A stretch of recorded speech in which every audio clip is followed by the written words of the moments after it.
ఏపీలో అక్రమ ఇసుక త్రవ్వకాలపై సుప్రీం ఆగ్రహం వ్యక్తం చేసింది. సుప్రీం ఆదేశాలను సైతం పట్టించుకోకుండా యథేచ్ఛగా అక్రమ ఇసుక త్రవ్వకాలను సాగించిన ఏపీ ప్రభుత్వంపై సుప్రీం ధర్మాసనం మండిపడింది. అక్రమ ఇసుక త్రవ్వకాలను నిలిపివేయడానికి ప్రత్యేక కమిటీని ఏర్పాటు చేయాలని ఏపీ ప్రభుత్వానికి సుప్రీం ఆదేశాలు జారీ చేసింది. కమిటీలో కలెక్టర్లు, పోలీసు ఉన్నతాధికారులను కూడా నియమించాలని సుప్రీం ధర్మాసనం ఆదేశించింది. 4 రోజుల్లోపు అక్రమ ఇసుక రీచ్లను సందర్శించి వాటిని నిలిపివేయడానికి తగిన చర్యలు తీసుకోవాలని ఆదేశాలు జారీ చేసింది. ప్రతి జిల్లాలో ఫిర్యాదుల పరిష్కారానికి ప్రత్యేక సెల్లను కూడా ఏర్పాటు చేయాలని సుప్రీం ఆదేశించింది. అక్రమ ఇసుక త్రవ్వకాలను నిషేధించడానికి పెద్ద ఎత్తున పబ్లిసిటీ ఇవ్వాలి. ఫిర్యాదుల కోసం టోల్ ఫ్రీ నెంబర్లు, ఈమెయిల్ ఐడీలను కూడా ఏర్పాటు చేయాలి.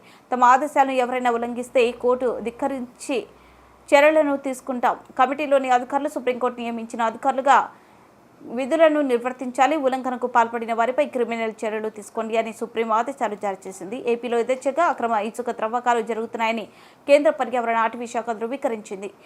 ఆ మేరకు మధ్యంతర నివేదికను సమర్పించింది. 10,000 కోట్ల రూపాయల మేరకు అక్రమ రవాణా జరిగిందని ప్రతి వారు తరపున న్యాయవాది సిద్ధార్థ లూథ్రా సుప్రీంకోర్టు దృష్టికి తీసుకొచ్చారు.